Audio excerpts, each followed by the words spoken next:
Hello guys, இந்த video பார்த்தீங்க அப்படின்னா வீடியோ டைட்டில் ஆக்சுவலாக நீங்கள் பார்த்துருப்பீங்க. எஸ் வீடியோஸ் எதுவுமே வராது அப்படின்ற மாதிரி நாங்கள் போட்டிருந்தோம். ஆக்சுவலாக எதுக்காக அப்படின்னா நான் ஒரு ஸ்க்ரீன்ஷாட் அட்டாச் பண்ணுறேன் பார்த்துக்கோங்க. ஆக்சுவலாக ஒரு கம்யூனிட்டி போஸ்ட் வந்து நான் லாஸ்ட் வீக் ஒரு 2 to 3 டேஸ்க்கு முன்னாடி போட்டேன். ஸோ எஸ்எஸ்சி வந்து ப்ரிப்பரேஷன் இன்னும் கொஞ்சம் நம்ம இன்னும் ஸ்பீடப் பண்ணலாம் அப்படின்னு சொல்லிட்டு, பிகாஸ் எங்களுக்கு கிராஷ் கோர்ஸ் வந்து இந்த வாரத்தோட அதாவது 30th நவம்பரோட கிராஷ் கோர்ஸ்லாம் முடியுது. ஸோ அதனால் எங்களுக்கும் வந்து ஈவினிங் டைம் வந்து ஃப்ரீ டைம் கிடைக்கும். ஸோ அதனால் எஸ்எஸ்சிக்கு இன்னும் கான்சென்ட்ரேட் பண்ணலாம். ஏன்னா பேங்கிங் பொறுத்த வரைக்கும் ஆல்ரெடி நிறைய சேனல்ஸ் தமிழில் இருக்குது, நம்மளும் சேர்த்து பார்த்திங்க அப்படின்னா நிறையா சேனல்ஸ் இருக்குது. பட் இந்த சைடு எஸ்எஸ்சிக்குன்னு பார்க்குறப்போ தமிழில் அந்தளவுக்கு எஃபெக்டிவாக ஃபுல் ஃப்ளெஜ்டாக எஸ்எஸ்சிக்கே எக்ஸ்க்ளூசிவாக வந்து இல்லை, யாரும் பெருசாக வந்து பண்ணலை. ஸோ அதை வந்து நம்ம கண்டிப்பாக அந்த ஒரு வேக்கண்ட் ஸ்பேஸை வந்து ஃபில் பண்ணணும் அப்படின்ற மாதிரி தான் தோணி தான் இதுலேயே வந்து நம்ம ஸ்டார்ட் பண்ணோம்.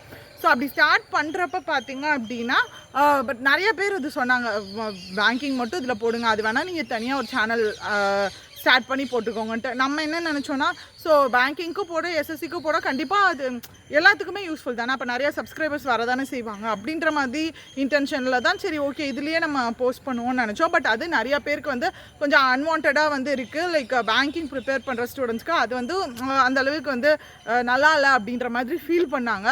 ஸோ மெயினாக அதனால தான் இதை அட்டாச் பண்ணேன். இந்த மாதிரியும் நிறைய பேர் சொல்லியிருந்தாங்க. ஸோ இது பர்சனலாக எங்ககிட்டயும் நிறைய பேர் சொல்லியிருந்தாங்க. அதனால் அடுத்த ஒரு சேனல், இந்த சேனலில் என்னென்ன வரப்போகுது அப்படின்றத சொல்கிறேன். ஸோ எஸ்எஸ்சிக்கான வீடியோஸ் அடுத்தடுத்து பார்த்திங்க அப்படின்னா பல்க் ரெக்ரூட்மெண்ட் தான். இப்போ எஸ்எஸ்சி சிஜிஎலாக இருக்கட்டும், அதுவும் 20,000+ வேகன்சிஸ். அதே மாதிரி எஸ்எஸ்சி ஜிடியாக இருக்கட்டும், அதுவும் 24,000 வேகன்சிஸ்.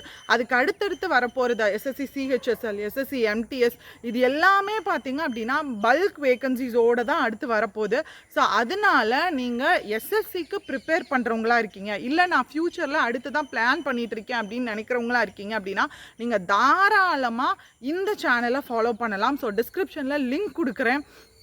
கேஆர் லாஜிக்ஸ், அதாவது எஸ்எஸ்சி கேஆர் லாஜிக்ஸ்க்கான new channel, KR logics SSC அப்படின்னு சொல்லிட்டு புது சேனல் இருக்குது. டிஸ்கிரிப்ஷனில் வந்து லிங்க் அட்டாச் பண்ணுறேன். நீங்கள் எஸ்எஸ்சிக்கான ஸ்டூடெண்ட்டாக இருந்தீங்க அப்படின்னா நீங்கள் தாராளமாக ஜாயின் பண்ணிக்கோங்க. ஃப்ரம் மண்டே ஆன்வர்ட்ஸ், மண்டேலேருந்து பார்த்தீங்க அப்படின்னா உங்களுக்கு இப்போலேருந்தே நாங்கள் போஸ்ட் பண்ணுவோம். பட் இந்த ஐபிபிஎஸ் பிஓ மெயின்ஸும் இருக்கிறதுனால அதையும் நாங்கள் முடிச்சுட்டு வரணும். ஸோ அதனால் வந்து ஒரு சில அது வரைக்கும் வந்து ஒரு சில அப்டேட்ஸ், என்ன மாதிரி கிளாஸ் கொண்டு போக போகிறோம் அப்படின்ற அப்டேட்ஸ் எல்லாமே வந்து அதில் போஸ்ட் பண்ணுறோம். ஸோ எஸ்எஸ்சிக்கான ஸ்டூடெண்ட்ஸ் நீங்கள் கண்டிப்பாக நம்பி வந்து நீங்கள் ஸ்டார்ட் பண்ணுங்கள் ப்ரிப்பரேஷன். பிகாஸ் நான் குரூப்லேயும் நிறைய பேர் பார்த்தேன், எஸ்எஸ்சிக்கும் வந்து அப்பப்போ போஸ்ட்டெல்லாம் போடுறீங்க, அது இமேஜஸ் அந்த மாதிரிலாம் ஷேர் பண்ணுறீங்க. ஸோ அதனால தான் வந்து நம்ம எப்படினாலும் இது எப்படி கொண்டு வந்துடணும், டைம் வந்து பார்க்காம வந்து நம்ம இதுக்கு வந்து எஃபெக்டிவாக கொண்டு வரணும்னு சொல்லிட்டு தான் இப்படி ஒரு ஸ்டார்ட் அப் ஆரம்பித்தோம். ஸோ மிஸ் பண்ணிடாதீங்க. நீங்கள் எஸ்எஸ்சிக்கு ப்ரிப்பேர் பண்ணுறவங்க இருந்தால் தாராளமாக இந்த சேனல் யூஸ் பண்ணிக்கலாம். அண்ட் இன்னொரு விஷயம் பார்த்திங்க அப்படின்னா